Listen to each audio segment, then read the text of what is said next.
Tonight we are on Yeti Set Go. This is episode 4. We are doing a show tonight called The Good, the Bad, and the Microtransactions.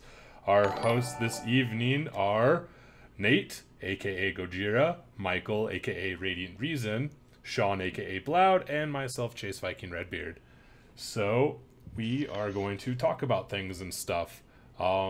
Michael, you had a huge list of stuff. Did you have anything you wanted to start on? Yeah. No, I didn't have anything particular. If you wanted, we could go through that list. I don't know if that's gonna be boring, but or we could discuss like things we're feeling and things we're not feeling. I got a lot to say, but like, yeah, nothing in particular.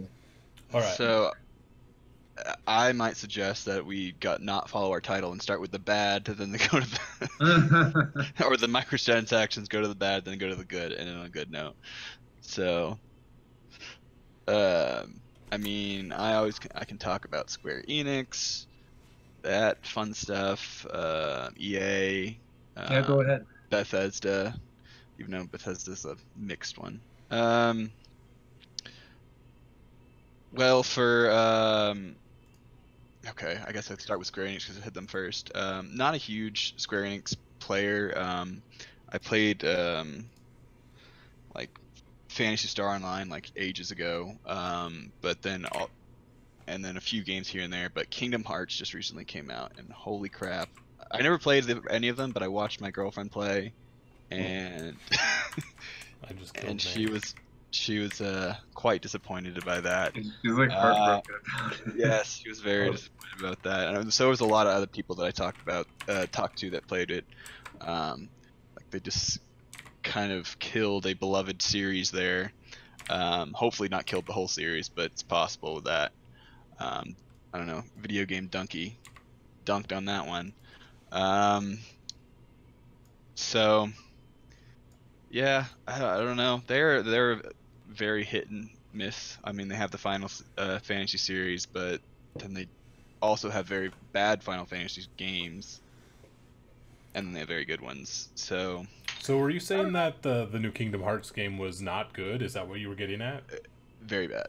Really? I haven't played a Kingdom Hearts since the original. Since I haven't played, I haven't followed anything on them.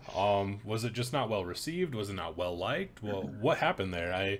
Do you have any more information? You said that. Well, I don't know if you. Yeah, the story on Kingdom Hearts is like insanely complicated. Like, there's like 3 different versions of each person, maybe 4. Sometimes they split into a billion parts. We actually watched a 30-minute like Kingdom Hearts summarized for stupid people. Like it was like this most shortened version this guy could come up with, and he had like a 6-hour long one that also explained everything he talked about, and it was just fucking crazy. And it's been 14 years or something like that since the actual main last one came out too, and because the writers knew that and they knew that the story was so bonkers, every cutscene was just like explaining the story, and that was it. There was nothing cool going on, like, and it was a cutscene every like, I don't know, and they retconned quarter of a chapter. Yeah, and they retcon a shit ton. Yeah, they just tried to simplify it, I guess, but it just ended up pissing off the fandom. Yeah. So I personally played Kingdom Hearts 1, I played Kingdom Hearts 2, and I did buy Kingdom Hearts 3.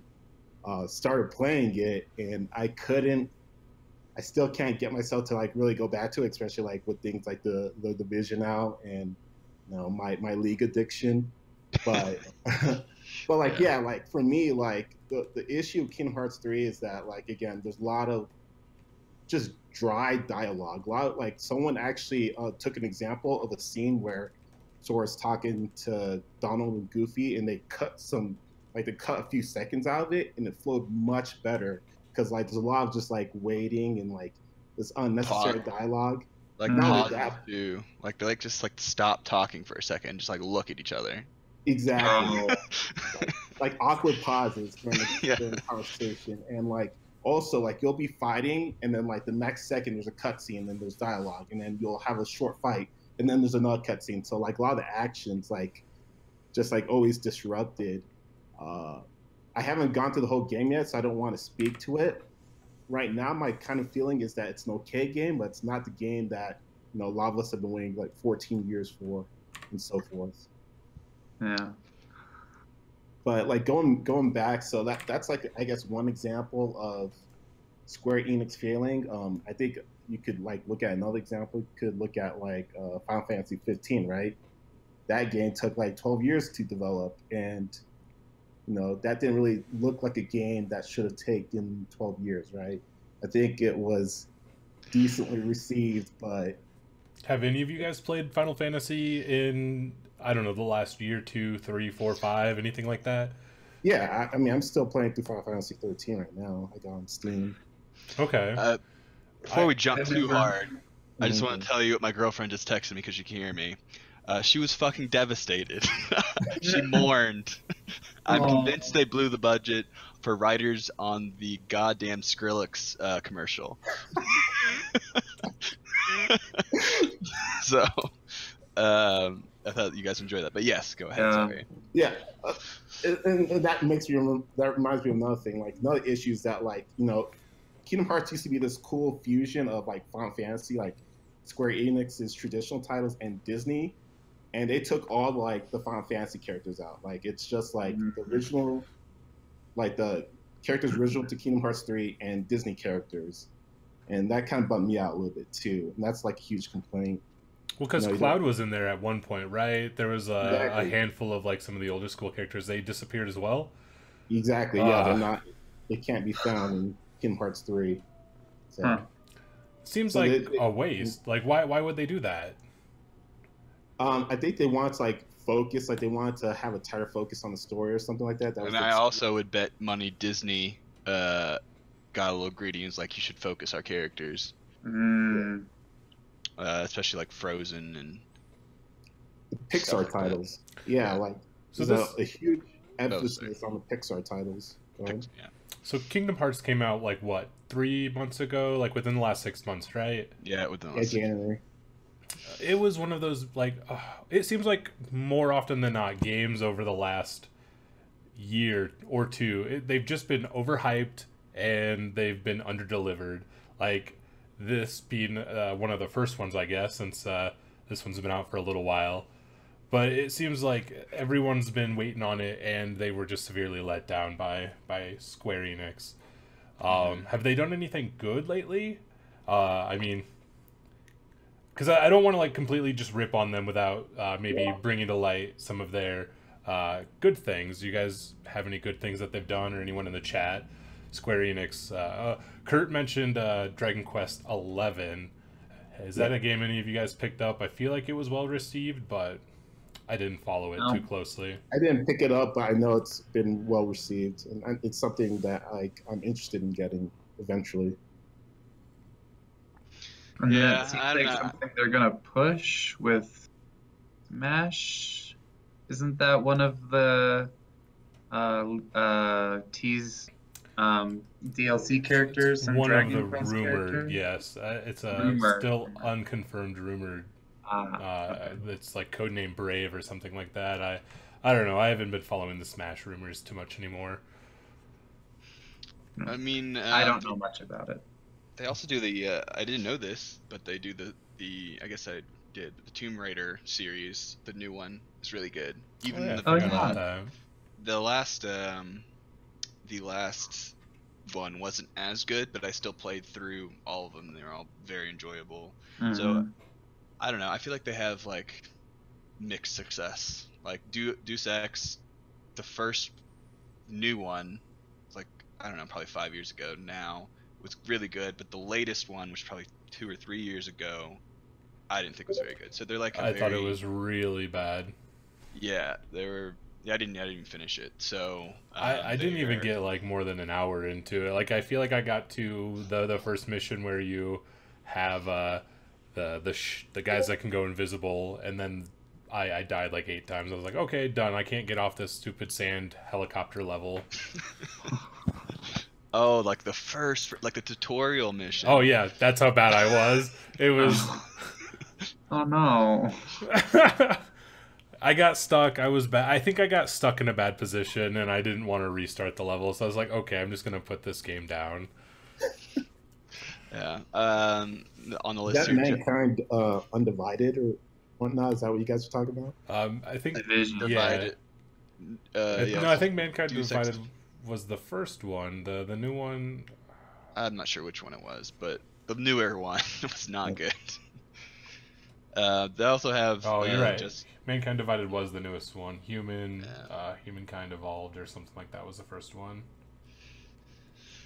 um, Human Revolution. Yeah, sorry. Just Cause was good. I mean, for what it was, just a crazy ass action game. So I don't know. They're a hit and miss kind of studio. Well, so Kurt mentioned that they develop Final Fantasy, Dragon Quest, and Kingdom Hearts. They do not publish like the Tomb Raider. They I don't know what else it was in that list. I think that was the only one. Is the Tomb Raider one? They just publish it. Oh, okay. Okay.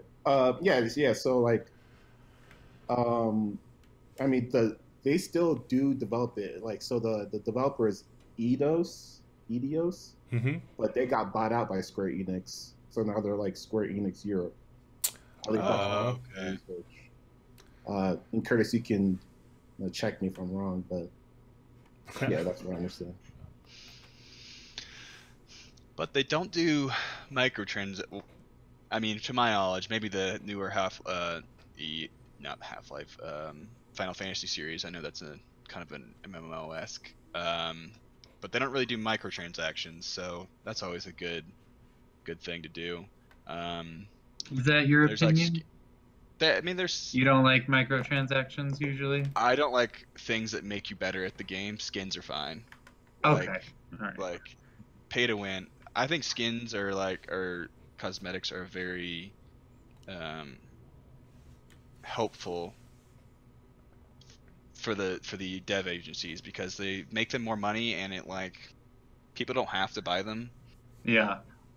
And it allows them to keep developing the game, so even past launch, make things unbroken if they need to.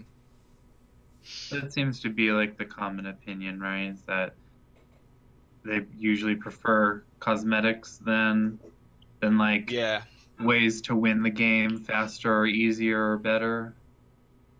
Chase seems to enjoy paying money to cheat. I don't know. Pay money to cheat? What am I cheating in? Yeah. I don't know, like if you were playing like an MMO, you would probably pay like $50. I mean, you do pay off for all those skins in League, so you're definitely paying to win. Yeah, my League skins, that's a pretty sizable money sink right there. Would you pay someone to level World of Warcraft for you? No. Get you immediately to level whatever? No, I've never done that. I've always, not always, in the past, I would, before they like tied all of your accounts into one, I used to level accounts and sell them. Oh, so you're a booster. That's also evil. That's fine. That's I wrong. mean, I was young. I was like 12, 13. I was probably 14. I did nothing but sit and play Warcraft all day, so I didn't have a source of income, so I'd level up these accounts in like 2-3 weeks, and then I'd sell them for like $200. Jesus Christ. Okay, So well, we're getting off subject, but crazy. We're actually admitting to crimes on live Twitch. Honestly, It's not a crime. It's just breaking the terms of service. Yeah, no, all right, yeah. I mean, we can have a whole episode about this. So, Yeah, I mean, why don't we talk more about Chase's life of crime? I'm quite devious behind the keyboard. A regular hacker. All right, so we've talked about Square Enix. Do we have anything final to talk about for Square Enix, good, bad, or otherwise? Yeah, my final comments are: I think they're not like terrible. Like they haven't done anything like cheated anybody with money necessarily. It's just that they're just disappointing. Like they got a lot of fans waiting a long time for their series, right? And then the series do come out and they're lackluster. Yeah.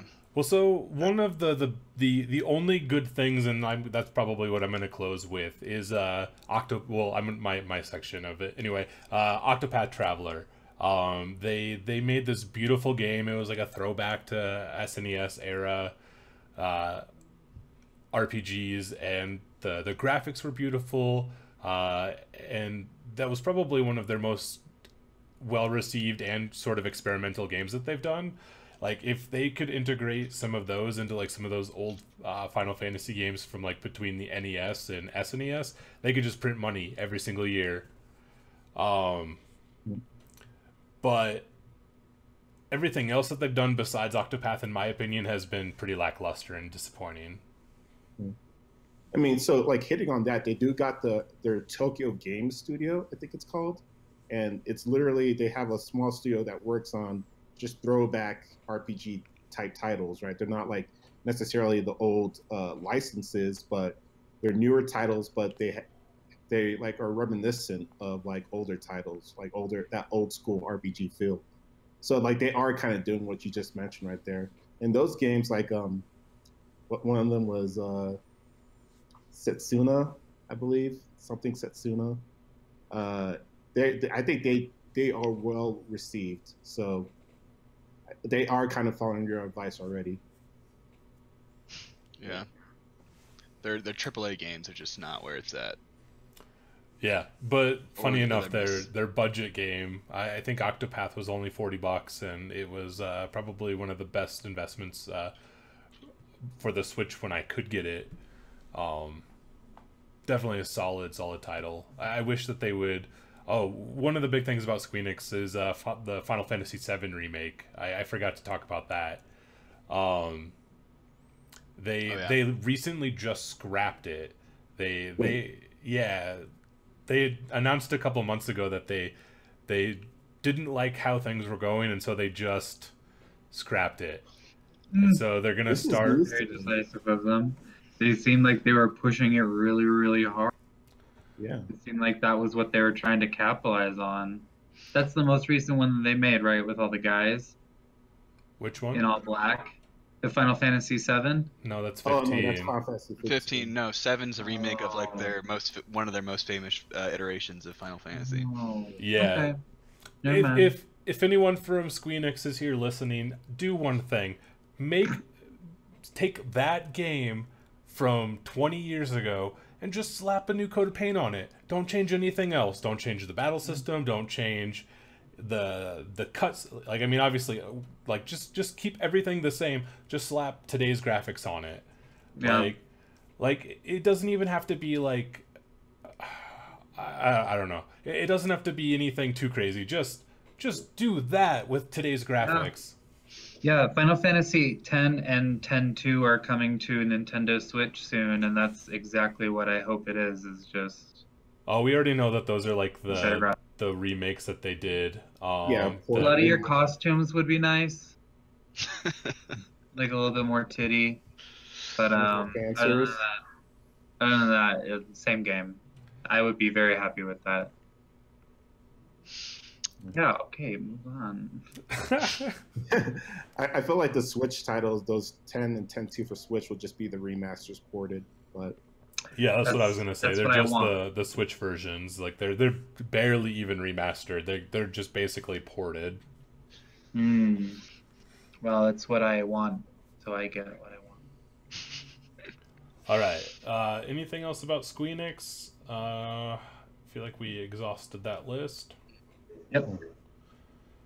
All right. So, do you guys have any other like especially bad ones? We kind of like dove down the rabbit hole on one dev. So, I'll ask you guys' opinion on my favorite developer, which seems to I always get a mixed review.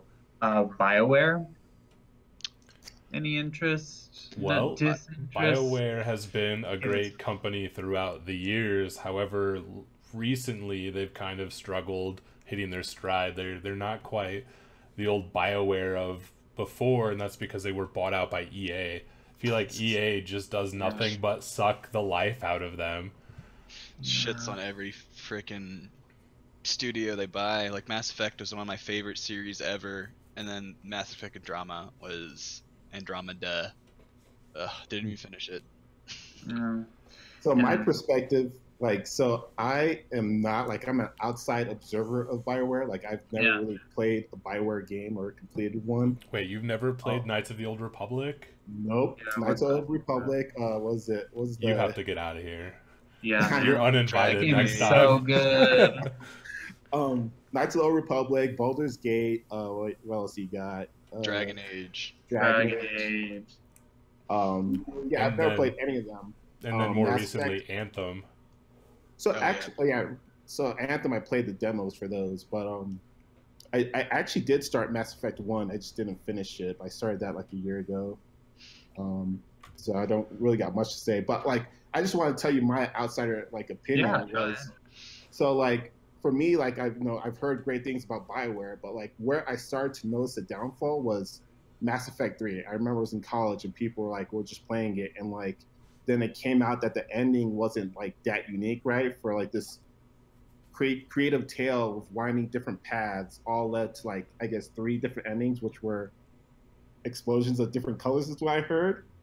And so that was very, very underwhelming. And then from there, right, like from there you get like Dragon Age Inquisition, which I guess like was pretty well received, but I guess wasn't the best in the series.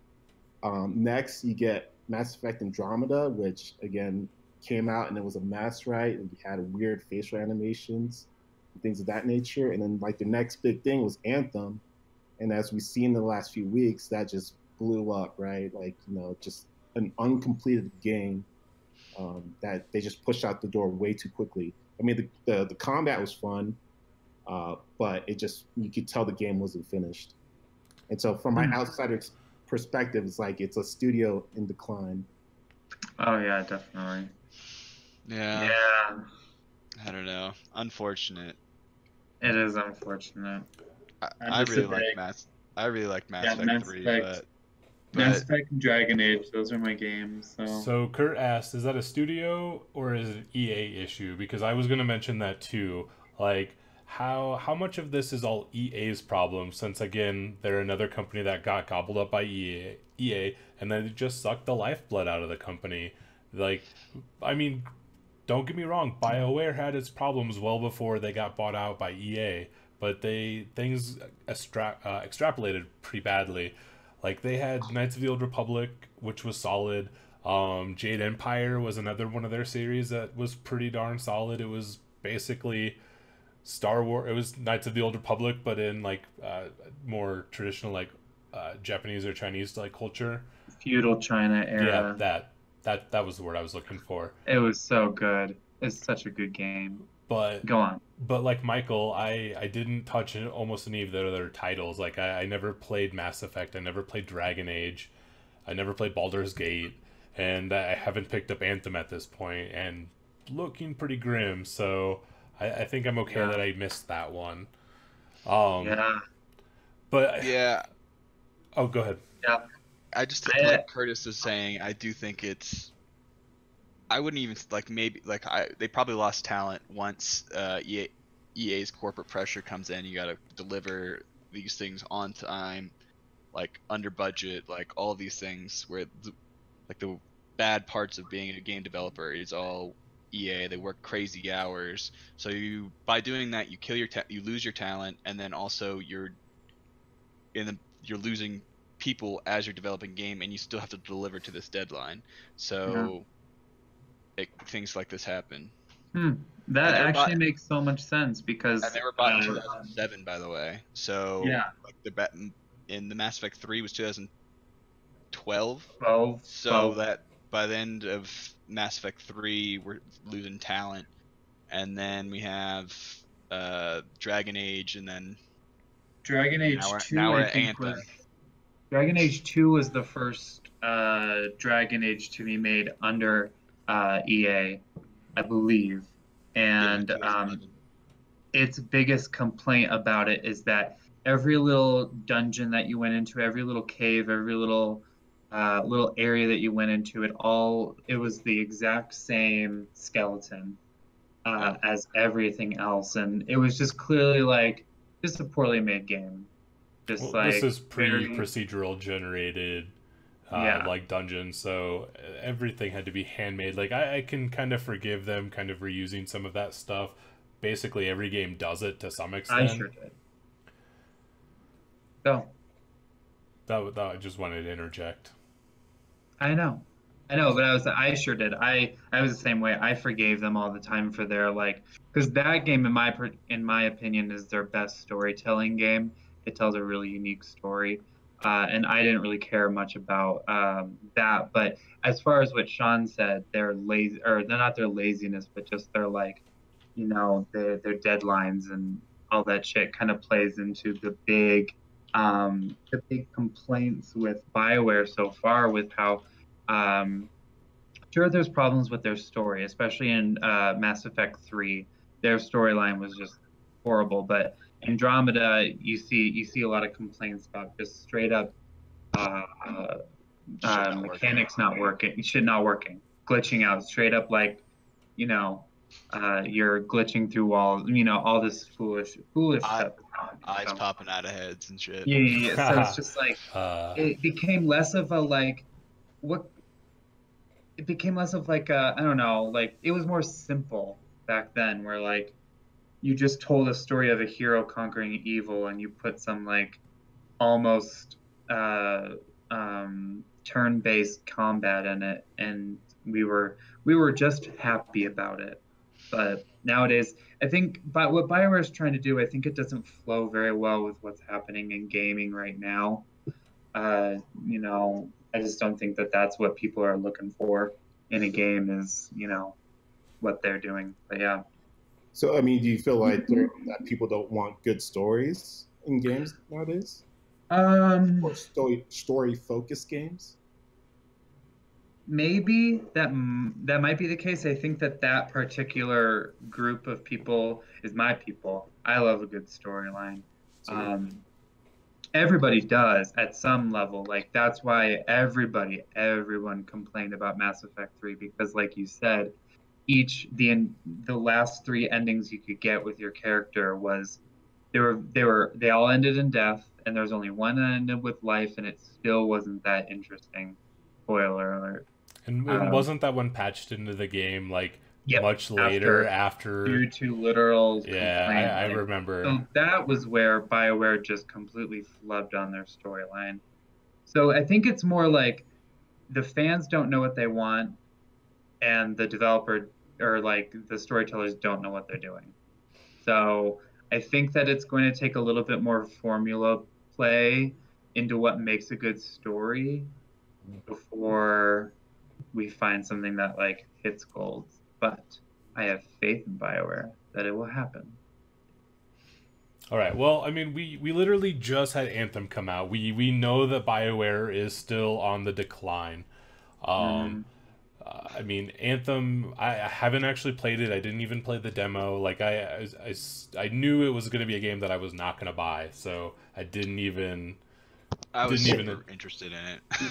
yeah, could you touch on that? Like, could you touch on why you guys like instantly knew that you didn't want to play? Because for me, when I first saw it, like in E3 2017, I think, I was instantly excited, and Me too. up until the second demo, I was decently like excited for the game. Hey Kurt, you're in chat. We watched E3 together last year. Do you remember what I said? I said everything was basically every game that I saw I thought was garbage. I was like, this is gonna do bad. This is gonna do terrible. This game looks really bad. So And pessimistic. I, well, I've been hurt so many times, and Burned. like you spend all this money on a game to literally put it down the next day, and like I felt like a lot of those games were that way, and me being kind of an oracle here, I guess. I didn't think Anthem looked all that good when I saw it. It was a game that I was definitely gonna not okay. Well, and that's mostly because of EA. Like you could have put that game under a lot of other developers, and I may have given that type of thing a chance. Like I've played things like Destiny 2 and The Division, and now The Division 2. Like I like those sorts of games, but I just knew that EA being anywhere near that game was just going to be bad for it. Yeah. I mean, I was super hyped for it because it looks a lot like Destiny. So I was like, all right, hopefully these people can get this right because Destiny's awesome. Yeah. Except for the things Destiny does wrong. So I was hoping they could kind of replicate that but do it better. But then they didn't. So yeah. And I do think it looks like they focused on a core system that looks really cool.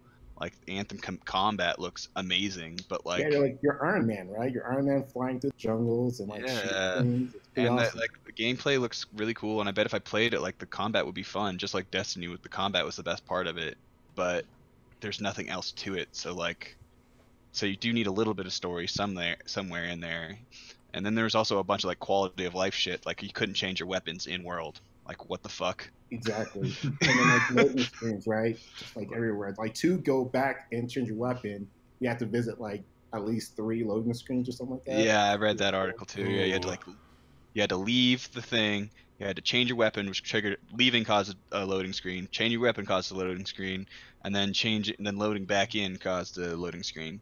So, like even Destiny had that. Like every FPS RPG shooter has had that for ages. Like, how can you not change your weapon in world? Yeah. In Destiny, right, they had the little app, right? So we'd use the app to like switch weapons, switch entire loadouts, exactly, not just your weapons. Right. Yeah. But yeah. So it's just like a game that they put a lot of core effort into the core mechanics, and then EA didn't let them finish the rest of it. Like they could even had a story, like a storyboard, probably had a storyboard all planned out, but then it just didn't get implemented. And then these little quality of life things got pushed back to get some story in there because you need at least a little bit. So, well, I mean, we already knew this game was going to be crap. Like, I didn't know that. No, everyone knew the second they dropped Apex Legends, not a week before that game came out. Oh, right. It's like you don't drop a game like Apex Legends right before a game like Anthem. Anthem was supposed to be the best thing since sliced bread for that looter shooter genre. But what they did is instead of letting Anthem drop, they dropped this unannounced title called Apex Legends. And guess what? It super cannibalized Anthem. Yeah, they must have known it was going to be so bad that maybe they wanted to pull as many people away from buy it, so they don't have to do even more development on a crap game. They can just let it die quickly. Like, no, I mean, I had a different perspective. I thought like they were expecting Apex to flop, right? They're like, oh, okay, it's just another BR. We're just gonna throw it out there, see what happens, and then we're gonna have our main title, Anthem, release, and that's gonna be the moneymaker. Like you had this different perspective where it's like, okay, I'm super negative, so that's probably just me. Like I just expect the worst out of everybody and everything. So yeah. So like from your perspective, they were betting on Apex Legends. They always knew it was going to be a hit maker or a money maker, and they knew that Anthem was going to flop. I don't know if you brought I mean the new hotness in the gaming genre, right, or in like the gaming world is like those 12-year-old kids playing Fortnite. If you go grab like a focus group of 20 kids and put them in front of Anthem for an hour, and then you pull them away and put them in front of Apex Legends, and then ask them what they thought was better, I bet a lot of those younger kids were leaning towards Apex Legends. I also I would have agreed with Radiant here, but because they forced Anthem onto the Origin right? Origin store, but it was going to be on everything. It was going to be, and you could get it anywhere because you could pre-purchase it on Steam, and that was a whole nightmare. But I think that they had all these purchases for Anthem, and they knew it was going to suck, so they got this other game going, Apex Legends basically, and then so they drew everyone over to where they could find Apex, and they advertised Apex as a top game so that they could save some money, not face. I was going to say face, but money. They don't kill up the face. No. Yeah. So, All right, so we've kind of talked about EA's cannibalizing themselves and BioWare specifically. Do you guys have anything final you guys want to talk about for BioWare before we jump subjects again or jump to another dev? Keep talking about EA, but not BioWare specifically. Yeah. In terms of BioWare, I just want to say my condolences because everyone has these fantastic memories of playing Knights of the Old Republic or playing Mass Effect, and it was like the golden age, or like it was their childhood. And for me, it's just like I'm this outside observer. And I'm just like, oh, I feel so sorry. I wish I could hold your hand. Yeah, everyone here is like, oh yeah, I've played a couple games, not all of them. I think I've played every single game that you guys have mentioned tonight for BioWare, and that's just like that's my best friend right there growing up. So I will be missed. If not, what I am thinking though is that I will find a new best friend in Cyberpunk 27 or 277. Yeah, Project Red. CD Projekt Red. Huh? CD Projekt Red will be your new friend. Yeah. I think that I was like maybe Project Red might be my new kind of open world-ish storyteller and then kind of RPG developer. That would be pretty cool. Well, I mean, we could talk about CD Projekt Red for a second. I mean, they put out Witcher and Cyberpunk will be coming out here before too long. Like, I mean, can you really say anything bad about them? Like, no. The Witcher is probably the most popular game that I know of that's not like a multiplayer. Yeah. Witcher has been the one that's followed Skyrim and not had to be compared to it. It's been its own game, and it's been good enough. At least, just following these last few years, RPGs just haven't been able to stack up to Skyrim. But Witcher just kind of exists on its own, and it does really well all on its own. So and they're an example of a company that delays their stuff and sells it for cheaper. One of the best parts of Witcher is the Wild Hunt, which was a DLC. I think it was $20. So it was like a whole game. It was a whole game you could buy, and it wasn't even a DLC. They separated it out, but it was still only like $20. And I don't know if it was that cheap. It would have been like 30, but still cheaper than a regular $60 game. And because it was just so good, they made it, they polished it. It's one of the most it's like always on the top sellers of Steam. So I mean, I've never actually played any of the Witcher games. I've only played the Wild Hunt, but it was very good. Yeah. I was much more of a Skyrim fanboy, and there was nothing you could do to get me away from Skyrim to play a Skyrim-esque game. So there's gonna be there's gonna be another expansion for Witcher. I don't know. It'll take him a second to respond, but it's what he's saying in the chat. That's crazy. I thought they were probably sinking their resources into Shovel Knight. Okay. I thought you were talking about something else. All right. Well, yeah. And then I'm super excited for what is it called? It's 2077 or something. Cyberpunk 2077. Yeah. Yeah, that looks Cyberpunk really, 2077. really cool. Yeah, 77, I guess. Yeah. I kept watching that trailer when it first came out because it just was so clearly going to be. It might even be a create your own kind of character story. I think they've officially announced that it is create your own character. You can be a male or female. Because that's probably the one thing that I hear about Witcher. It's like, oh, it's great, it's this, it's that, but you have to play this dude. I thought people liked Geralt or Geralt. I think people like their own ideas more than game developers' ideas, unfortunately. So I sure do. I think that I make the sexiest character. I could spend hours in a Dragon Age create character thing. Nope. We're not talking about Dragon Age anymore. We've passed Dragon Age. Okay, all right.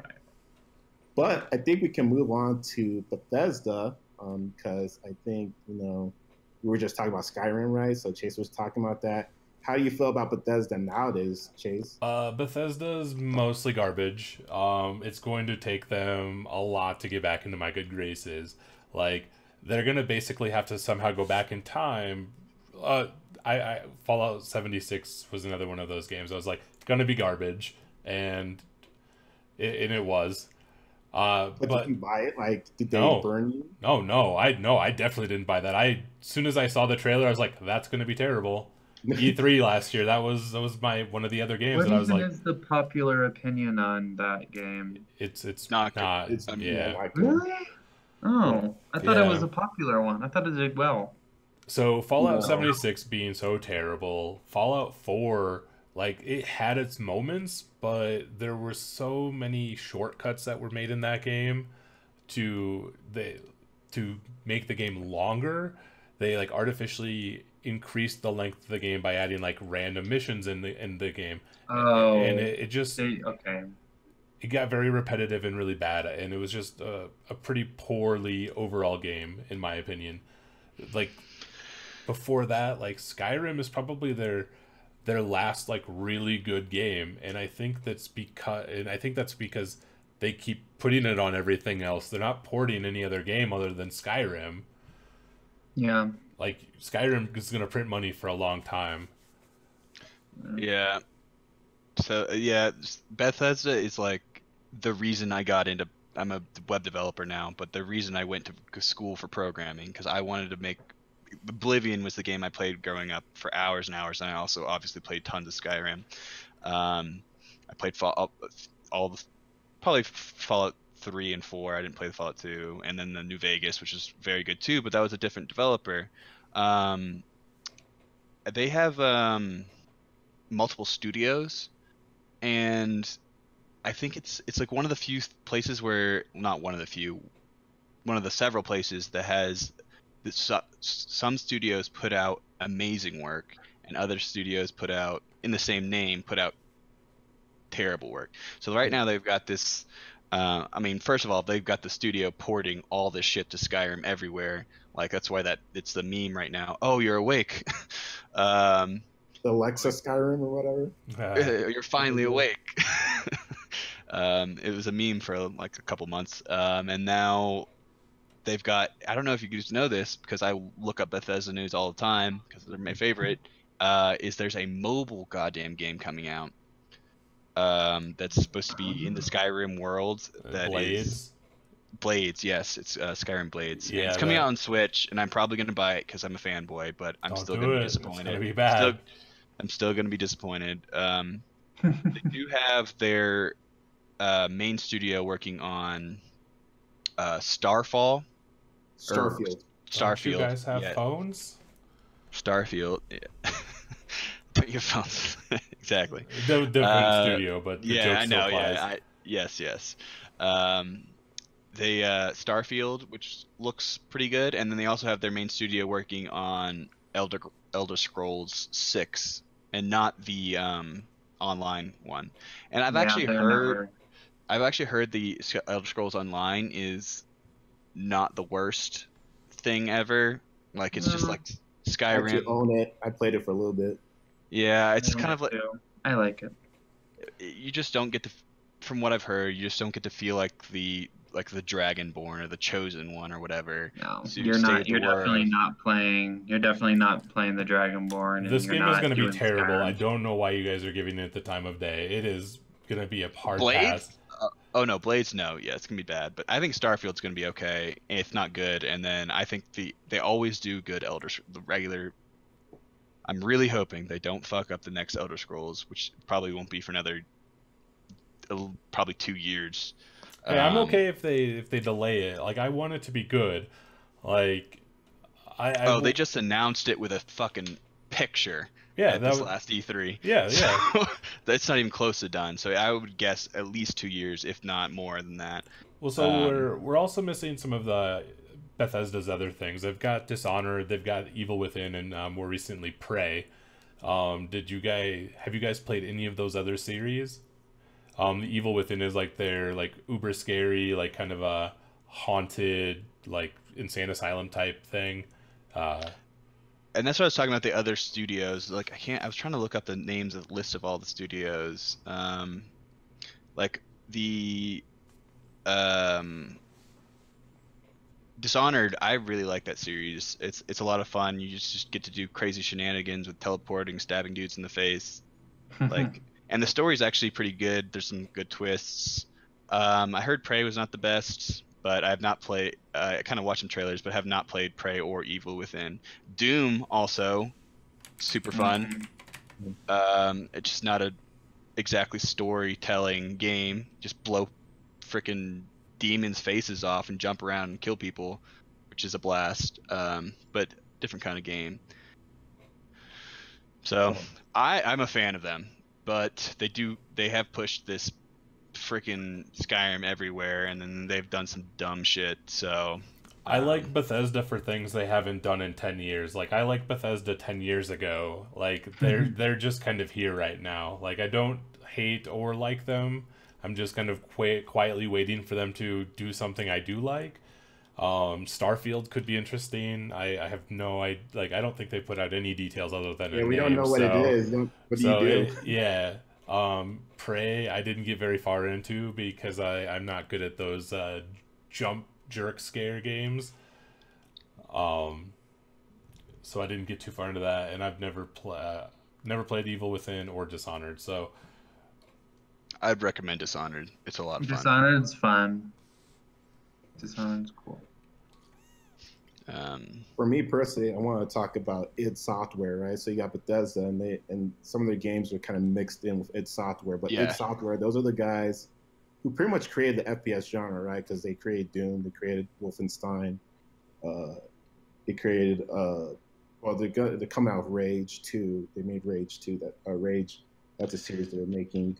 But I just realized, like, they made all these games, and like these are the games I had installed on my Windows 95 computer back in the 90s. Like my dad installed all those games for me, so I didn't know like they were like actually pretty essential to my childhood. id Software, and then like like I think I saw the trailer for Rage 2 during last E3. I'm actually excited for it. Yeah, there is. Did you like Rage 1? I played it because I love these studios, but like I didn't finish it. You didn't finish it? Okay, so I didn't play Rage 1. In fact, I didn't know about the series until I saw Rage 2 at E3. But from looking at Rage 2, I'm pretty excited about that one. That's something I'm looking forward to. So yeah, I got a favorable view of id Software, but in terms of Bethesda, I guess proper, with Fallout and the Elder Scrolls series, I'm not a huge fan personally. I mean, it's also worth noting they're actually owned by Activision. Activision, if you didn't know that, they are. Wait, Activision owned by ZeniMax, which is owned by Activision. Really? Oh. Yeah. So. I feel dirty now. They've been owned a while. So Activision is like EA, and then it buys a bunch of shit and just like profits off them, but they are less heavy-handed. Just like how Blizzard is still a pretty good company that puts out good games, but they're still owned by Activision. It's less a. You can argue. Well, okay. I like some of Blizzard games.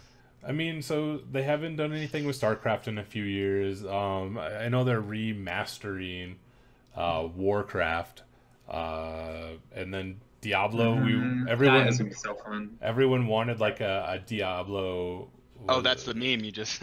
yeah. Don't you guys have phones? Like, everyone wanted a new like a PC version of Diablo, and instead like we got this crappy version for the phone that was basically like a cloned game from some other stuff.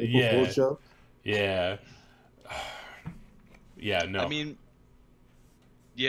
besides Overwatch, I mean, I thought Heroes of the Storm was okay for a person who doesn't really play a lot of.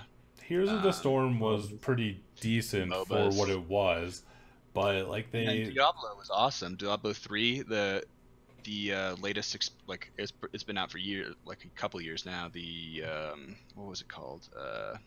either the Reaper or something. Oh. Diablo Reaper. I don't Yeah, know. the It was a lot of fun. expansion. Yeah. Yeah.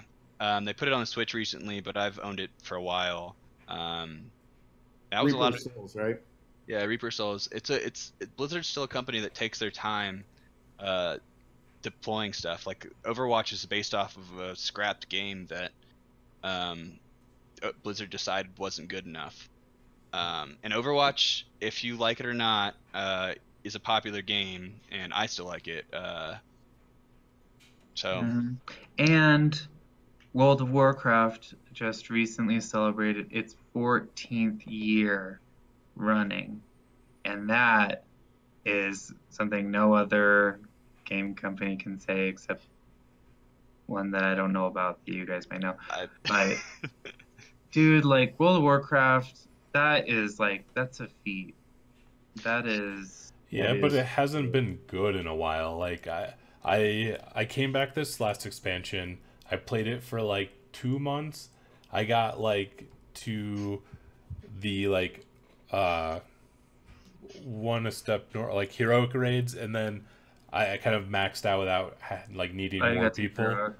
And then there was nothing to do. Like all the things that have made previous expansions really good, they gutted. And so you gotta do mythics, man. No.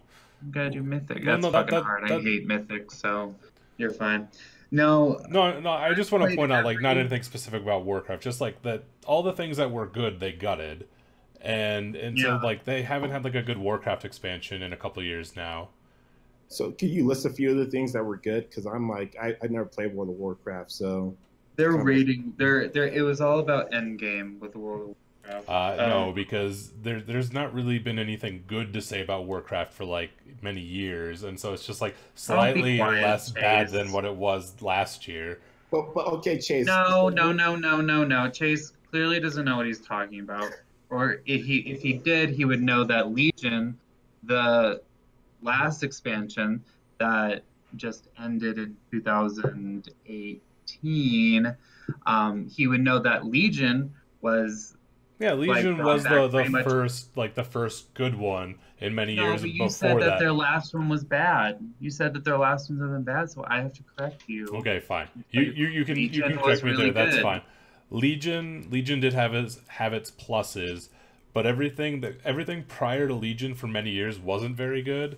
They did some really cool things in Legion, and then they promptly removed them. Like, they built upon some of the things that weren't so good there, and then gutted, like, the artifact weapon and stuff like that, to where I just think it was pretty poor.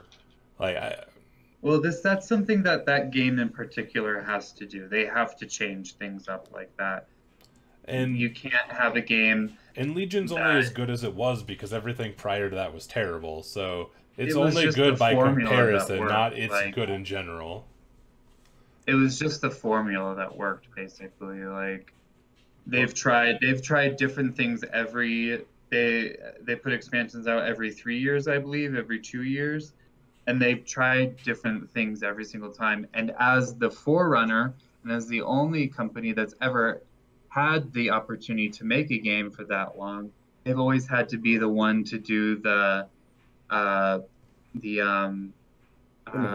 process of elimination. They have to do the what will work and what won't work. And now every company that follows them has the privilege to see what doesn't work and what does. So the things that World of Warcraft has done poorly is because no one has ever tried it before. So why not give it a try? So maybe get all mad over my favorite game. Sorry, I got too tilted. All right, let's move away from Warcraft for a second. Let's touch on Heroes of the Storm for a second. My opinion in Heroes of the Storm is it hasn't been good since closer to launch. Like, it was good for kind of filling in between. It's easier than Dota, and I guess it's just kind of the bottom tier of easiness. It's just like an easy beginner MOBA, in my opinion. Like, and it was pretty cool in its own way, and then they loot boxified it, and it was that patch that made me uninstall. Oh, really? Mm-hmm. So you don't even like loot boxes? Yeah. Because you get those from like leveling up too. Yeah, well, yeah, because I had spent money on the game because I bought it before it was like completely free to play. Because I think there was like a beta you could buy like a $20 like starter pack thing to get into it. Yeah, 5% like that. I remember, so I played it like when I bought into it, and then it just got progressively worse. But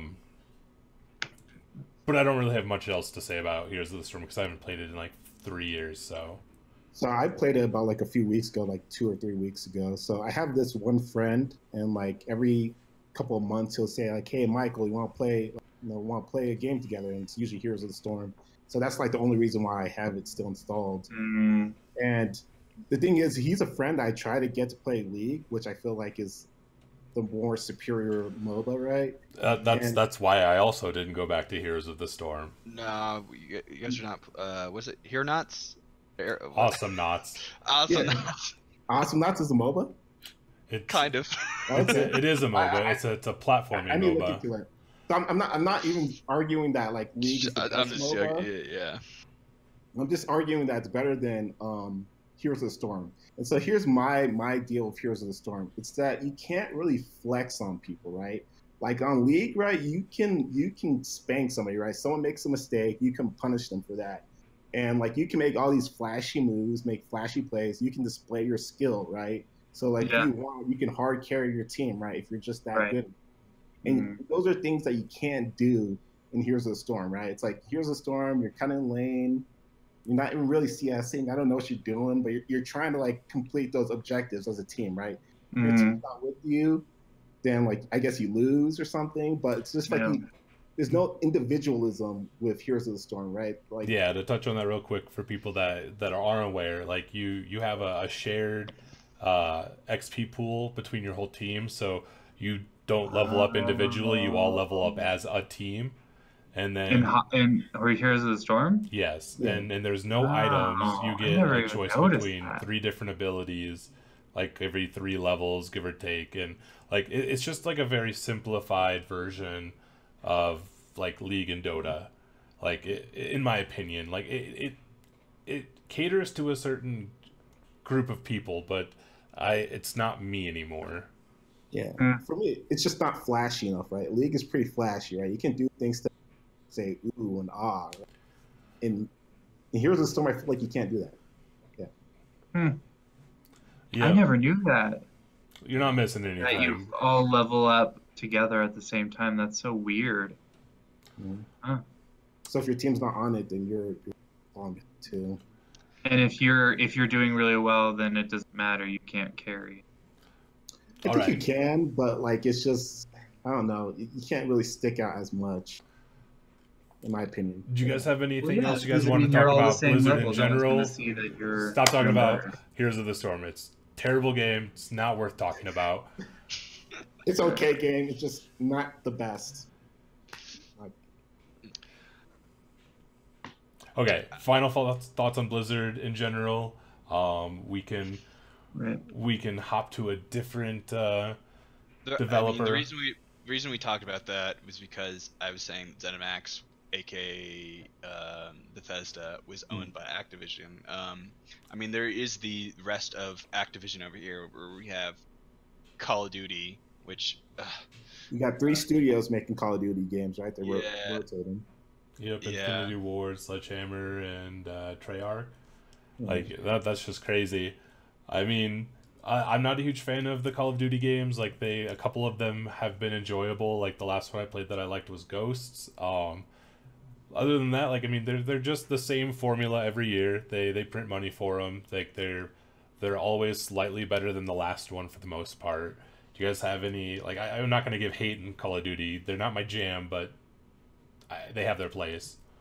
But that's why I hate on Call of Duty. It's just that it's like the same thing every year, right? And like, I can't believe that people still buy into that, right? Like, it's like so. Well, we have like sports game, Sports Ball 2K, Sports Ball 3K, Sports Ball 2K19. Like they they all have like their iterations. That's just one of those types of games. Like it's hard to fault them for it because they print money every time they make one of those games.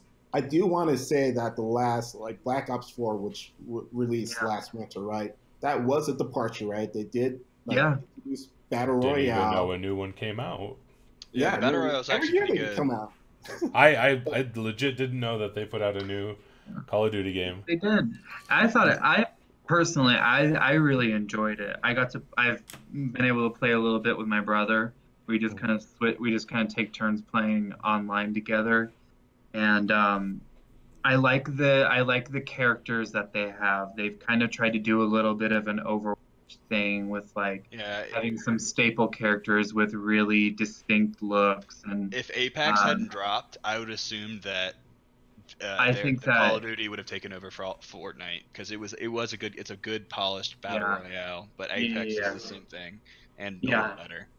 Yeah, I think that their characters, I thought it was cute. I was like, oh, it's not just random army dude number 6 that you're playing. You're playing this like butch girl with a mohawk and it's pink and she's named Tank or something. But yeah, I mean, I enjoy Black Ops. I enjoy it. So I mean, I just want to say, like, the reason why I stayed away from the series is that it's always been the same thing. But the last game, Black Ops 4, was different enough that I would say, like, hey, you know, I looked at that. I actually played, you know, the beta before release, and I actually enjoyed it. Like, there was a time where I was thinking about, hey, maybe I should actually buy this, but then I didn't have anyone to play with, so I didn't get it. But yeah, the last one was good. The last one, they actually did try to mix it up a little bit. And I think if they keep on doing that, like adding new things and making it more lively, you know, maybe eventually I'll see myself playing it one of these days. Tiger, I thought the Battle Royale part was free, but I could be mistaken. I guess I played during the beta when it was free, but yeah, it's pay. Okay.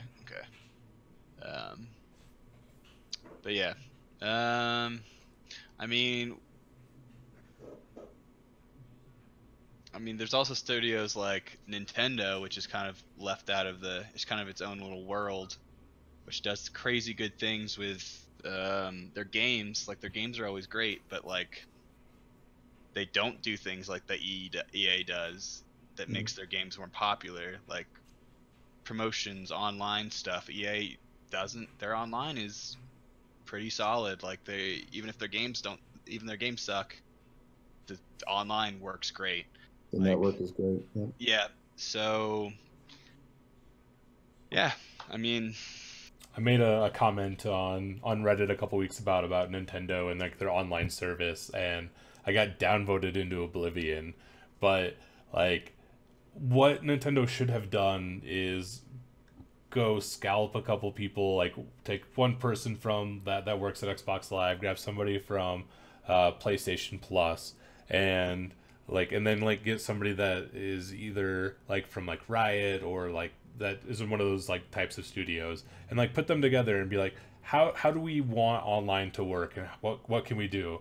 But instead, it seems like they hired like the 18-year-old kid that like fixes his grandma's computer, and that's all he knows about tech, and like they let him design the network.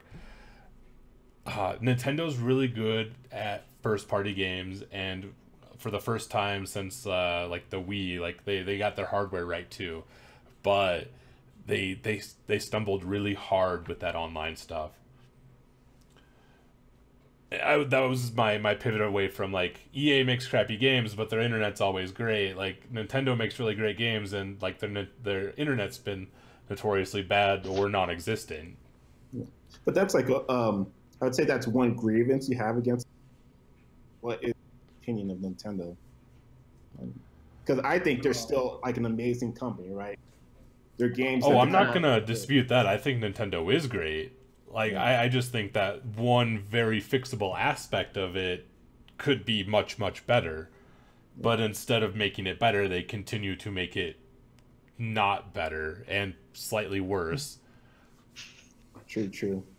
Yeah, I just wanted to say that like Nintendo's first party properties are always stellar, right? They always take their time. They always come out like really good. it's hard to like pick out like a bad example. They just don't let bad games out, right? I think the most recent example is that like Metroid Prime or Metroid 4 was supposed to come out, and they scrapped that too because they scrapped it. They're like, it's just not ready. It's not good enough. So we're done. We're not gonna like release it. And I think we all wish that more studios would do that. If something doesn't live up to expectations or it's not good quality, you just scrap it. Or I don't think they totally scrapped it. They just said that like the current version, we're done with that. We're like gonna. Yeah, they just got. I think they're just starting over from scratch. Yeah, exactly. No, that's what I think is like they might use some of the same assets, but I don't know. From my understanding is like they just basically dragged that file into the garbage and pressed delete and was like, okay, we're gonna make a Metroid now, guys. Yeah. Cold-blooded Sakurai or whoever's in charge. That's the only person I know from Nintendo is Sakurai. It's Bowser now. No, not really, but still, it's funny. All right, we can talk about a couple of Nintendo things. Like, I mean, they have done first party stuff really well. I think the Switch in general, though, has become kind of a place for everyone to throw their shovelware. They're like, is there a game that we can either recycle assets or like remake things very quickly, and then they just quickly throw them onto the store? If you go through the eShop, you're gonna see like tons and tons of like $1 to $2 games that are just garbage, hoping for some with a $5 gift card to click on it. Mm-hmm. That's interesting because I heard that like Nintendo actually like make sure like they tailor the store, right? They don't make sure like they try to prevent like the Steam effect where you have like a lot of shovelware, a lot of garbage, things that are like actually really offensive, right? They try to prevent that. And I thought that they had a lot of good indie titles. That was what my perception has been. They do have good good indie. I think it's a great platform for indies, and I think that hopefully other consoles follow suit and making it so easy for indies to develop or to deploy to them. But their store is just such garbage to scroll through. Again, that's one of their online aspects. We already know that their online stuff is garbage. Yes. Like they have a few $1 games and they let them through because like puzzle like Bejeweled basically, like, okay, that's $1, fine, it could be on there. They don't like porn games on there, but if a game's a game and it's like a legit one, they do let it on, but it's super hard to find anything on that store because everything's sorted by new, and new means the latest. Literally the latest that came out there. There's the hot releases or whatever, but that seems like it's a manually curated list and it's not that great. Like yeah. Like, more like an advertisement then. But let's be fair here. No one's buying however much to have them on the thing. Nobody's buying a Switch to play third-party games. Everyone's buying a Switch to play first-party games, and so it's not really a big problem. I disagree. I would say buy a Switch. Yes, you're correct. I don't play a lot of third-party games on my computer anymore because I have so many first-party games. I'm not disagreeing. Like I do the same thing. Like I bought Hollow Knight. Like Hollow Knight was out on PC for a whole year, and then I was like, oh, this is going to be much better in a handheld travel version, and it was. Like there are some instances, yes, but I didn't buy my Switch for Shovel Knight. Like I bought my Switch to play. Smash mostly, yeah. Smash, like your Mario games and Zelda. Zelda. Yeah, like I bought mine to play Pokemon, but or Pokemon, like still Pokemon is technically like published by Nintendo, but it's made by Game Freak or whatever. But I still kind of call that a first party game. Yeah, it's pretty much first party. It's not licensed anywhere else, so I would 100% say it's a first party IP at least. But like, whereas like for the Xbox and the PlayStation, there's a lot of people that may buy the console for Halo or whatever. But like, there's a Spider-Man on Sony's PlayStation 4 right now that's like only available there, and it's ridiculously popular. And God of War. Yeah, God of War. PlayStation's been killing it though with their first party. Well, that's not Sony first party stuff. I mean PlayStation exclusives. Well, that's what I'm saying. Like, yeah. But you're not buying an Xbox to play a Microsoft game. mostly, or you're not buying a PlayStation to play a Sony game. Like you don't you buy those consoles to play third-party games. You buy the Nintendo to play Nintendo games. True. But that's also because there's been a third-party drought in Nintendo for such a long time. And as you said, like, when you do see third-party games, like a port of a game that's been there for like years, right? Like, hey, Skyrim's 5 years old. We're gonna put it on the Switch now. I bought that too. Exactly. That'd be great. But like, hey, like, yeah, Final Fantasy 10-2. Oh, it's been like, that was like 10 years ago. But hey, now we're gonna put it on the Switch. And I've also read like a couple like Reddit posts / articles where like the indie games did trash on Steam. Like they didn't do well, but as soon as they ported it to Switch, they made a lot more money because they sell it full price always because they have to. And even though their store sucks, there's a lot of curated lists of the people that actually watch the store and they say this is the best best indie games or whatever. Yeah, best indie games here. Like, so look at this. So they did a good job allowing Nintendo used to be super restrictive on their third-party games, when there still are, except for the indie sector. They just let kind of, if your game's a game, they let you through, which I think is an incredibly smart decision. I'm gonna disagree. Like you said, like I think it is good for like some of like the better indie developers, like the people that have made like Shovel Knight, Hollow Knight, XYZ here. But like if you go through that store and you look at say 50 games, I bet there's going to be 1 or 2 of them that you actually recognize. They're all going to be like just random shit. Like they are, yeah. Like, and that's what I was trying to get at. Not that they're not great for indie companies and stuff like that, because I stopped buying things on Steam because I want to play them on the Switch. Exactly. And like go ahead, sorry.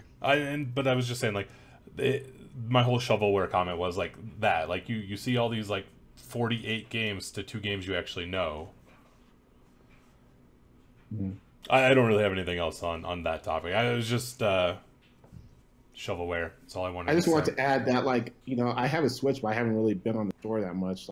Like, the only thing I did on the store is get YouTube, YouTube for Switch. But well, so are you a physical game buyer then? Do you buy games physically or digitally? For Switch, I only have Smash right now, and it's digital. So like okay. For Switch, I'm only planning on buying games digitally unless I see something cheap. Oh, okay. So you have Smash, and that's it. And you don't go through the store at all? No, not actively for the Switch. Like I got things like I want to get for the Switch, like Astral Chain, which they announced last month. That looks like that is my type of game right there. That is like me. It has me written all over it, so like, I'm really excited for that. Astral Chain? Yeah. Look it up. It is freaking fantastic. And actually, I want to bring that up because they are made by one of my favorite studios, Platinum Games. But I think if we can go to, like, at the end of this talk, we can have, like, our favorite studios or studios we're excited for. But what I was trying to say is that I think what the store needs, it seems like from what I'm hearing from you guys, that the Nintendo store or the Nintendo shop needs a rating system. Like, can users rate games? Like, can a game just have a high community rating? No. Well, they've got a popularity tab, and then that's probably the best way to find things. Honestly, go to the what's popular. That's how I found everything that I've bought. Exactly, because so the right to the top. What's that? Yeah, bestsellers. Yeah. Bestsellers at the top, yeah. And so bestsellers, most popular games. I think if they have tabs for that, then it's all good. You don't have to go to the junk. But it seems like they prioritize the junk. Maybe, I guess it's in the front page. So if you look at like newest releases versus like bestsellers, like you're gonna get 100 games you've never heard of before. Like if you go to the bestsellers, you're gonna see like Breath of the Wild from like release. You're gonna see Smash, like Mario, whatever. Like, you're going to see those, and you're not going to see those on the just released list. Yeah. I think that's fair, because just release is just release. And if a crappy $1 game was an hour ago, then that's what's going to be at the top of that list, Yeah. Well, and there's so many of those that it floods it. But, okay. Wrap up on Nintendo here. Do you guys have anything? Last closing comments? All right, the one that I want to talk about here for just a few minutes is Ubisoft. Ubisoft is a company that made games like Assassin's Creed and Assassin's Creed 2, and that's basically when I stopped playing Assassin's Creed. But like a lot of the other ones have been pretty okay. I've heard, just kind of lost me. And then more recently they put out the Division 2. Like I have stopped watching a lot of the, or I stopped paying attention to most Ubisoft games up until the Division came out, and I played that, and from day one to the end, like day one to about, I don't know, halfway through its life cycle, it was pretty bad. They patched it, they made it way much better, and when the Division 2 came out, it came out with all the polish that they ended on the Division 1. And like they're my more recent company that they didn't falter. They didn't make a new game in a series and make it quite a bit worse than the prior entry. Like launch was just last week. It was pretty smooth. I have nothing but good things to say about Ubisoft right now. I'm hoping that with how well they've done this, they put some of that that same effort into some of their other titles that I want to go back to, like Assassin's Creed. And Assassin's Creed's about the only one, I guess. I mean, I like the Far Cry series. They do reuse their maps or something, like in their assets a little bit. The graphics don't really upgrade too much, but their stories are always pretty good. I've never played the South Park ones, but I've heard amazing things about them. And like Tiger Claw said, Ubisoft does stick with their games. Like For Honor, like if that game didn't die because how bad the launch was, it is actually like, because it came out free at last E3. Like you could just pick it up for free, and like while people were playing it for like a week or two, it was a lot of fun to play. But then as soon as people stopped playing, because it had no consistent audience, then you couldn't find a game to play in, so you couldn't play. So For Honor was a game that I looked for like since like 2015 or something, I think, or even earlier than that. 14 was the first E3 announcement of it. I was like, this game looks sick as fuck. And when it came out, I pre-ordered with all the bullshit, probably like $80 or something like that, and then it was just freaking garbage. Yeah, the network was really bad on that. It was so bad. It's like playing like a fighting game with seconds of lag, which is terrible. But when I played it when it was free again, it was good. So I do agree that they do stick with their games, except for Assassin's Creed, where they print money, like Chase has said several times for other things. They just put a new one out. But I've heard good things about the latest two, right? Odyssey. I've heard about those too. Odyssey and what's the Egyptian one? I think that's Odyssey. Odyssey and the Roman one too. Odyssey's the latest one. Odyssey is the Roman one. Whatever the Egyptian one is, and then the Roman one. Yeah, I've heard good things about those two. Yeah. Okay, I didn't follow up with them. Like I haven't played Assassin's Creed since the second one. Just mostly doesn't matter why, but I haven't played it, and I saw that the latest one was really pretty. It looks like they did a lot of things, and I didn't really hear any follow up on if it was actually good after it came out. They got like new DLC coming out like this month. I've heard good things. I've heard like there was an issue in the game, like the game was specifically designed for you to like spend money on XP packs, right? At some point. Yeah, that's a bad and a microtransaction. That is bad. Yeah. So I mean, I've heard those complaints, but like overall, like I've heard that it's pretty decent. Like I haven't heard any major things bad about it besides that. But yeah, I just wanted to hit on like my thoughts on Ubisoft. It's kind of like on the same lines as you guys, that like, you know, they stick with their games, right? So like just recently, along with Chase, I bought the Division 2 and I bought the Gold Edition, right, which is $100, right? And normally, like, even all my friends were calling me out, they're like, Michael, you never buy like any extra like things for a game, right? Like I don't buy extra DLC normally, but the track record that Ubisoft has had in the last few years led me to say like, hey, I'm gonna go all in on Division 2, because you look at For Honor, you know, the game was terrible when it came out, but they fixed it up. Rainbow Six Siege had its issues when it released. They had like network issues as well. They fixed that up. Now it's a pretty decent game, popular. Rainbow Six is another huge. I forgot about that. It's a very good game now. It's a lot of fun. Exactly. So they had that, and then they had the Division One, which again started off terrible. A lot of cheaters. It pretty much died, and then like came back, right?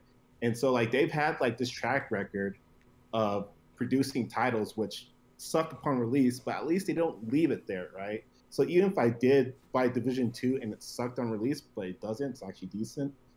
I have faith in them that they would actually like fix it. So like, yeah, I like what they do, and I wish that more studios would learn from that. Like, hopefully we look at Anthem. Sorry that we're going back, but hopefully we look at Anthem a year from now and we're like, hey, maybe I want to give that a try, you know? If it were any other company, I would say that they would probably try to fix it, but EA is known for just abandoning games. Like, exactly. I mean, if I can jump to Maxis for just 1 second, like their Sims games, like they print money every year. SimCity, like they killed that series really bad. Like they released SimCity, I think it was just title year. SimCity came out, I don't know, like 3-4 years ago, maybe a little bit longer. Launched really, really rocky, and then they just basically killed it. They put out one expansion for like a last second cash grab, and then it was just kaput after that. And it didn't help that City Skylines came around the same time when it was just dramatically better. But yeah, EA, if it were any other company other than EA, I might have faith that they would fix it. I don't think EA will. I think they're going to be like, well, let's just wash our hands of this and let's go make the next thing. I think I kind of agree. Oh yeah. But so yeah, back to Ubisoft. I think that I think they're doing things pretty well right now. I want them to continue this, and it's actually given me a want to go check out some of their more recent titles now. Yeah. Yeah, the Far Cry series is, especially the old prehistoric one, whatever that's called. Primal is a lot of fun. It's like a step away from like the shooter. It kind of is a little bit, but I don't know. It's a good game. All right, so Ubisoft, good. Anything like bad to say about them? Like recently, like I don't care about what they've done, like in the past, because they've seemed to be rectifying things. The only thing I know about them is Assassin's Creed. The only thing I don't like about Assassin's Creed is I don't know why. I didn't know that it started out as a story of him going back into the past to change things. I thought you were just playing like a cool dude who protected history. Isn't it like he goes back, like he's in the future, right? And then he goes back in like a Matrix kind of thing. I don't think it's one guy though. It's like multiple people. Yeah. It's a whole bunch, and that's not my point. The point is that it's time travel. You're not changing the past. You're using genetic memory to it. Like you're basically trying. You guys are nitpicking my point. I just said my point. Let the man speak. Yeah, I'm just saying, like, I just hate time travel. It's stupid.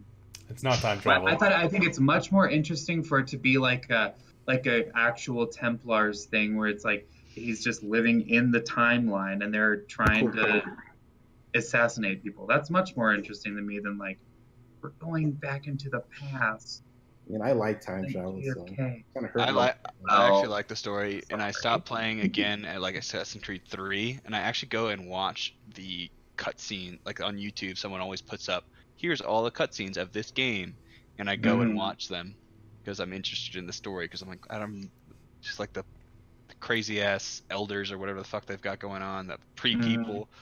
Like I don't know, I just want to know what happens. I want to go on a little bit of tangent. It seems like we got some Assassin's Creed.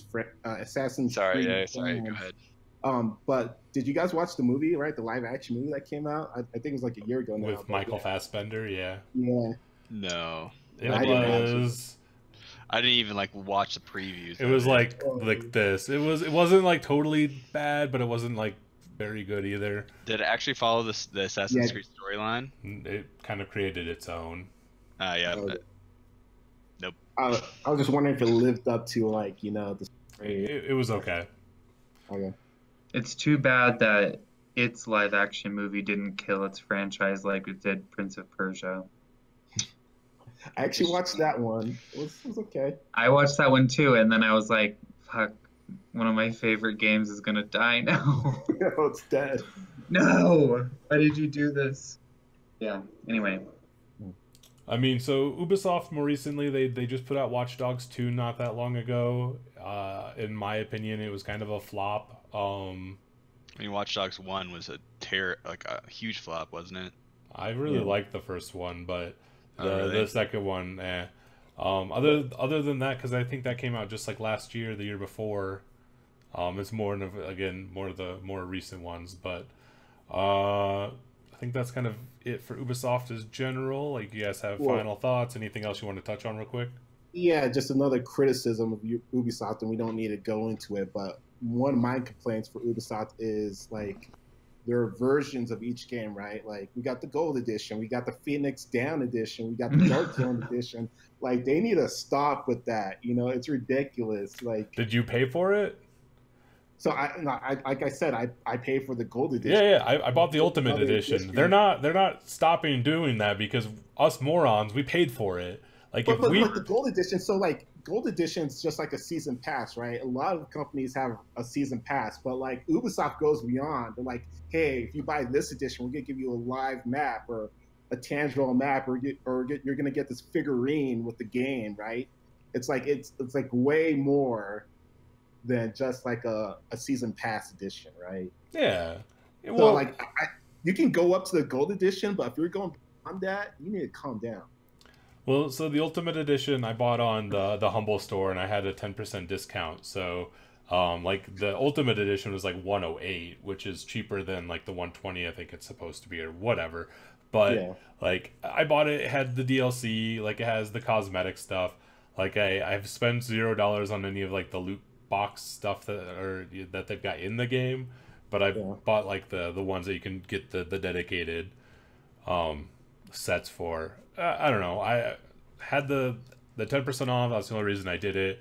You get to do. Chase, I'm not here to shame anyone that actually bought these editions. I'm here to tell Ubisoft that they need to like stop. No, I was trying to say, like, if we bought it, so did every other moron out there. Exactly, but. Like, I mean, would you rather spend $80 on a game now knowing you got the year pass, or pay $60 for it now, and then a year from now you're like, do I want to spend $20 on this now? Yeah.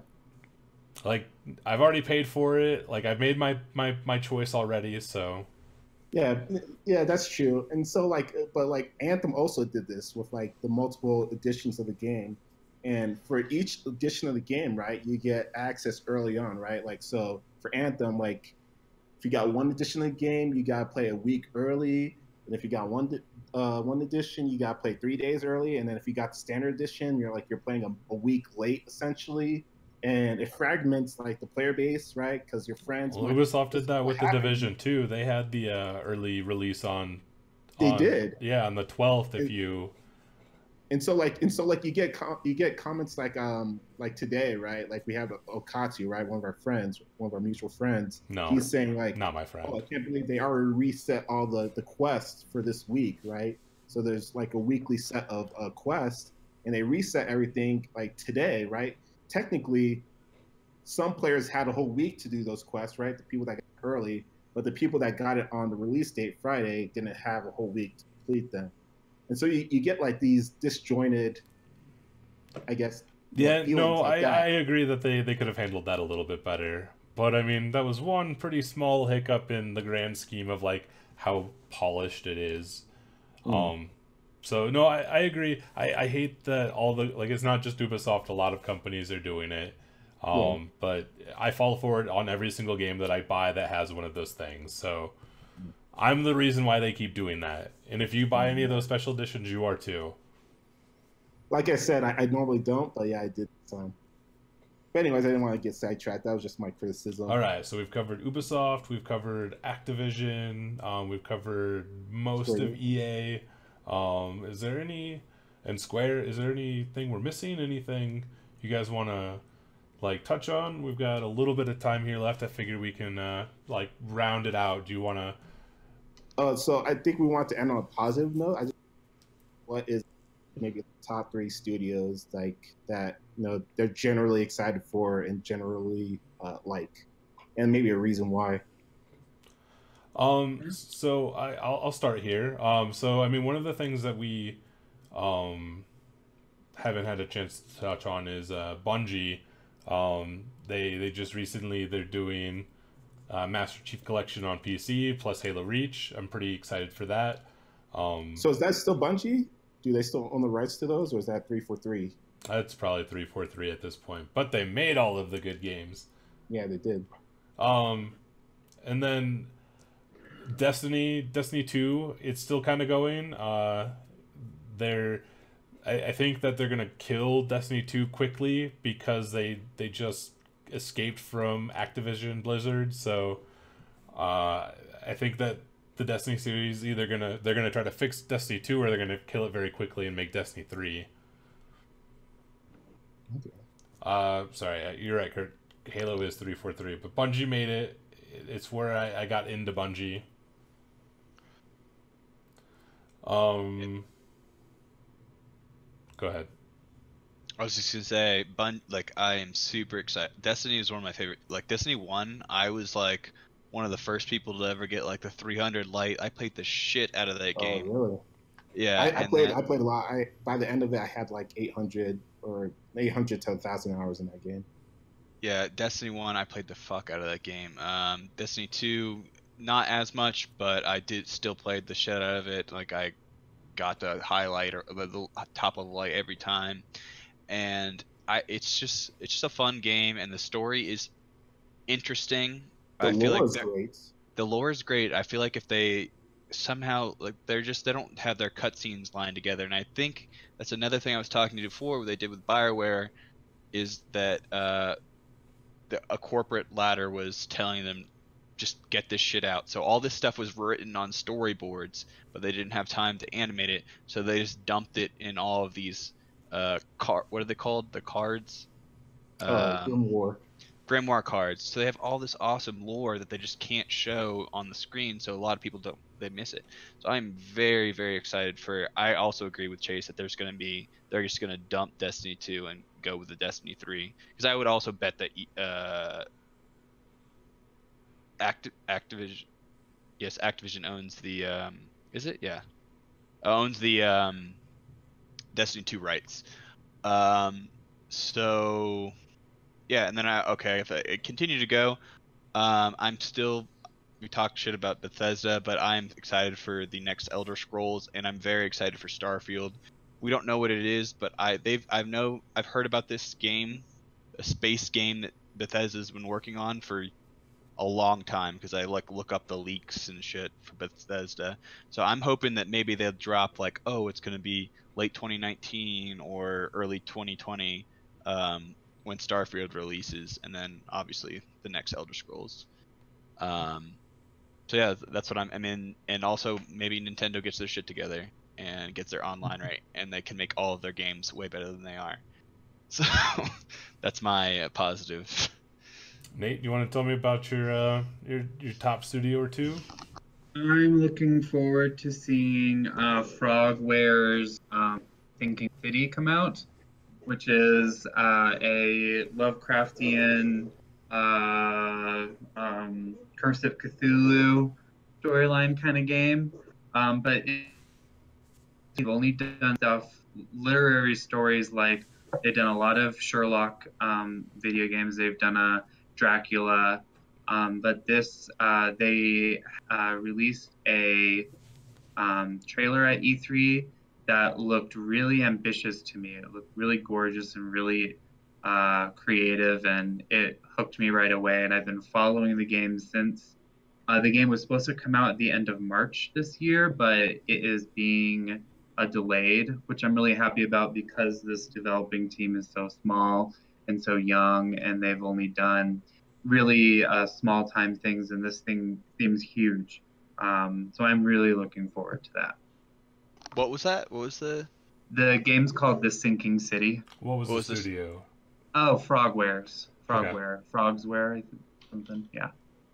I like Lovecraft stuff, so I mean, Yeah. that's something It interesting to looks me. really cool to watch the trailer because it has a lot of really small things. From what I got from the trailer, it seems like it's going to be like a Until Dawn-ish kind of theatrical video game where it's a lot of cutscenes and what's that other one? We were just talking about it tonight. Dishonored. That's Yeah, very Dishonored. cinematic in the way Steampunkish. that Oh, no. Sorry. steampunkish, but I mean like it's very cinematic, right? It's lots of cutscenes that kind of bleed into gameplay, and I hope it's that. I hope it's very kind of I cinematic. remember the trailer you're talking about. Like I remember Yeah. like the squid thing that he's like he's Yeah. like half under. Okay, yeah. Yeah, it's really weird. Pay attention to it. It's really interesting. But that game I'm really looking forward to because they released a Call of Cthulhu on Xbox One, I believe, last year, and it did really well, but it just wasn't. It was another one of those like small time, just no ambition kind of games. Like they released it, it didn't really get a lot of reaction except from people who are big Lovecraftian fans, but this seems like they're trying to take that story and kind of like franchise it almost, and maybe even turn it into a whole like fandom kind of thing. Like I think they're gonna take it. They're taking it very seriously, and it's something that I think could hitch on to uh, you know, to everybody's wagon. I think a lot of people will really like it. All right. So that was one. You got any other studios that you have thoughts on right now? Okay. BioWare or LucasArts. I am a big fan of LucasArts. I know that that's kind of weird to mention, but LucasArts has done like they've had a lot of good gameplay games in the past, and I'm a big Star Wars fan, so I'll eat up anything that Star Wars touches.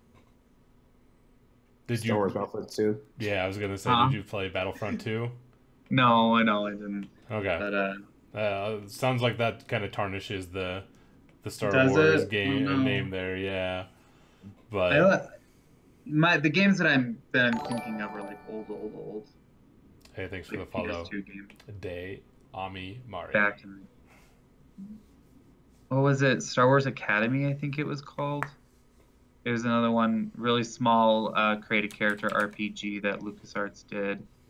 You got to make a little Jedi, or you could be a Sith. That was fun. All right, cool. BioWare is a pretty solid studio there. Michael, what do you got for me? I got Platinum Games. So Platinum Games, they're the makers of Bayonetta, Nier Automata, and then in the future it's going to be Astral Chain. For me, like I haven't really played a lot of the games. Like the main game I've played from them is Nier Automata. But like the way that like the style of the games they make like is always eye catching to me. Like every time I see a game from them, it's like always like crazy, this frenetic fighting. I always get excited for it, even if I don't get the game. Well, so in Square Enix, they publish those games, right? Do they publish all of their games or just? So Square Enix still publish Nier Automata, but I don't think they are publishing Astral Chain, and I'm not sure if they publish Bayonetta. What am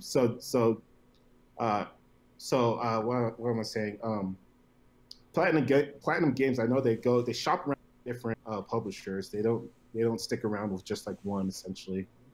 In fact, at one point they were going to make a game for Xbox. It was called Scalebound. It was like this cool game where like everyone had like their own dragon, right? And then I remember that game. Huge monsters. I really wanted to play that, and they just. What happened to it? Microsoft scrapped it. I don't know what they did. Like for me, that game has so much potential. I was actually excited for it, and there's actually rumors that they might bring it back for Nintendo, but just rumors. But anyways, Platinum Games, like whenever they throw something out there, like immediately interested. So I'm excited for them and what they're gonna do, and I'm excited for Astral Chain. Besides that, From Software, Dark Souls, Bloodborne, Sekiro. For me, Bloodborne was like one of the greatest games of this past generation. I feel like From Software always takes their game seriously. They always build. You can't really say the story's good, even though I feel like it is. Like, but you can always say like they always create great worlds and great lore around the worlds. So I'm always excited for like whatever they're gonna pop up or bring out. Besides that, going back to Ubisoft, Ubisoft Massive. Again, I like what they do. I like that they stick with their games. In particular, I'm excited for the Division 2. I hope it doesn't lose steam. I hope that they have regular content drops. And, you know, like I feel like they have the money and the backing and they have the interest. I hope that if they keep on adding to the game, a year from now, we're looking at something that can really, you know, be revolutionary. And that's it. Ubisoft was going to be my second one as well. No, I agree with everything you touched on there. I think that if they announced that the Division 2 had more pre-orders than the Division 1 did, and I think they've already beaten sales like within like the same amount of time. So, well, yeah. So I think that they're going to stick with it. I think as long as they continue doing what they're doing, I think that Ubisoft has said it. They're pretty solid right now. All right. Any closing thoughts before we take this home? All right. No. Video games are awesome. Any closing thoughts from the chat?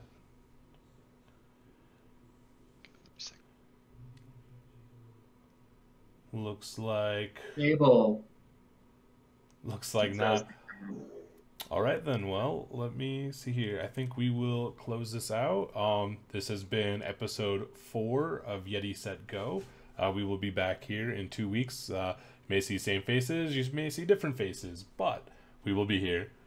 All right. Thanks for joining us, guys. Bye.